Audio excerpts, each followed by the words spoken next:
دن کے 11 بجے ہیں۔ السلام علیکم، یہ ریڈیو پاکستان ہے۔ عشرت ثاقب سے خبریں سنیے۔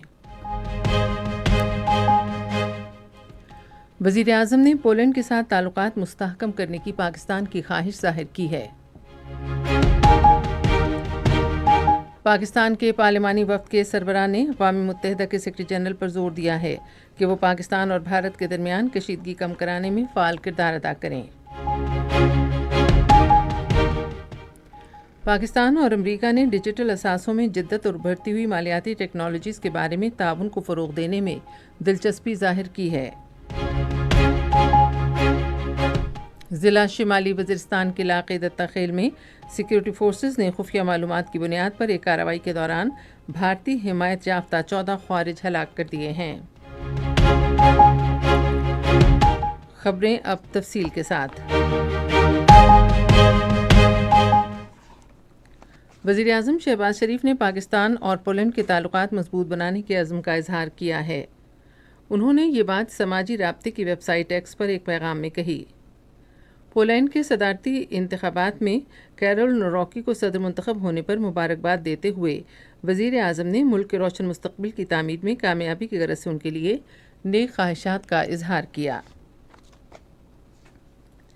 پاکستان کے اعلیٰ سطح کے پارلیمانی وفد کے سربراہ پاکستان پیپلز پارٹی کے چیئرمین بلاول بھٹو زرداری نے اقوام متحدہ کے سیکرٹری جنرل اینٹونیو گوتریس سے کہا ہے کہ وہ پاکستان اور بھارت کے درمیان کشیدگی کم کرانے، مذاکرات اور سنتاز معاہدے کی بحالی کے لیے فعال کردار ادا کریں۔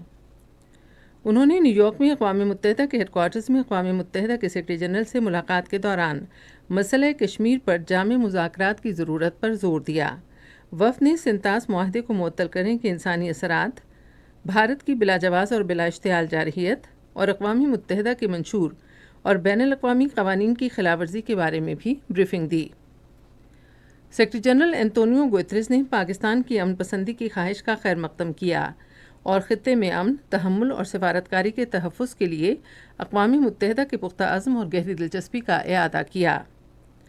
انہوں نے وفد کو یقین دہانی کرائی کہ اقوام متحدہ جنوبی ایشیا میں امن و استحکام کے فروغ کے لیے بھرپور انداز میں سرگرم عمل ہے۔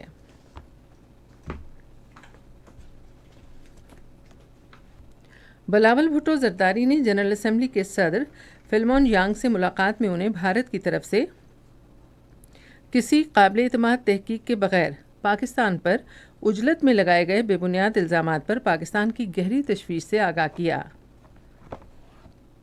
انہوں نے جنرل اسمبلی کے صدر کو پہلگام واقعے کے بعد خطے کی بگڑتی سلامتی کی صورتحال کے بارے میں بھی بتایا۔ جنرل اسمبلی کے صدر نے اقوام متحدہ کے ساتھ پاکستان کے مسلسل تعاون اور اشتراک کو سراہا۔ کرپٹو اور بلاک چین کے وزیر مملکت بلال بن ثاقب نے ڈیجیٹل اثاثوں کے بارے میں صدر ٹرمپ کی کونسل کے ایگزیکٹو ڈائریکٹر رابرٹ بوہائن سے وائٹ ہاؤس میں ملاقات کی۔ ملاقات کے دوران انہوں نے ڈیجیٹل اثاثوں، بٹ کوائن اور ڈی سینٹرلائز انفراسٹرکچر کے بارے میں اسٹریٹجک الائنمنٹ سے متعلق تبادلہ خیال کیا۔ فریقین نے ڈیجیٹل اثاثوں میں جدت، ریگولیٹری ہم آہنگی اور ابھرتی ہوئی مالیاتی ٹیکنالوجیز کے بارے میں امریکہ اور پاکستان کے درمیان اشتراکی عمل کو فروغ دینے میں مشترکہ دلچسپی ظاہر کی۔ انہوں نے نوجوانوں کو بااختیار بنانے اور بلاک چین کے ذریعے معاشی شمولیت تیز کرنے والے جدید نظاموں کی حمایت کرنے کے طریقوں پر بھی تبادلہ خیال کیا۔ ضلع شمالی وزیرستان کے علاقے دتہ خیل میں سیکیورٹی فورسز نے خفیہ معلومات کی بنیاد پر ایک کارروائی کے دوران بھارتی حمایت یافتہ 14 خوارج ہلاک کر دیے۔ ISPR کے مطابق علاقے میں کسی بھی بھارتی حمایت یافتہ خوارج کے خاتمے کے لیے کارروائی جاری ہے۔ پنجاب کے ہنگامی امدادی ادارے نے صوبے بھر میں سولر پینل کی تنصیب کے بارے میں ہدایات جاری کر دی ہیں۔ PDMA کے DG عرفان علی کاٹھیا کے مطابق سولر نظام متبادل توانائی ترقیاتی بورڈ ماہرین سے نصب ہونے چاہیے۔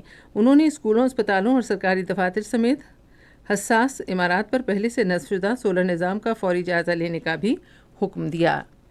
جارحیت کے دوران متاثرہ معصوم بچوں کا عالمی دن آج منایا جا رہا ہے۔ اس دن کا مقصد جنگ زدہ علاقوں میں رہنے والے بچوں کے بارے میں شعور اجاگر کرنا ہے جنہیں ناقابل بیان حالات کا سامنا ہے۔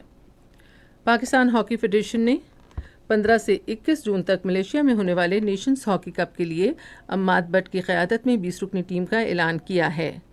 پاکستان ہاکی فیڈریشن کے سیکرٹری جنرل رانا مجاہد کے مطابق قومی ٹیم رواں ماہ کی 8 تاریخ کو ملیشیا روانہ ہوگی، جہاں وہ ٹورنامنٹ سے پہلے 3 میچ کھیلے گی۔ اس کے ساتھ ہی اب تک کی خبریں ختم ہوئیں۔ مزید خبروں اور تجزیوں کے لیے ہماری ویب سائٹ ہے radio.gov.pk اور آپ فیس بک کے link radio Pakistan news official پر براہ راست ویڈیو اسٹریمنگ بھی ملاحظہ کر سکتے ہیں۔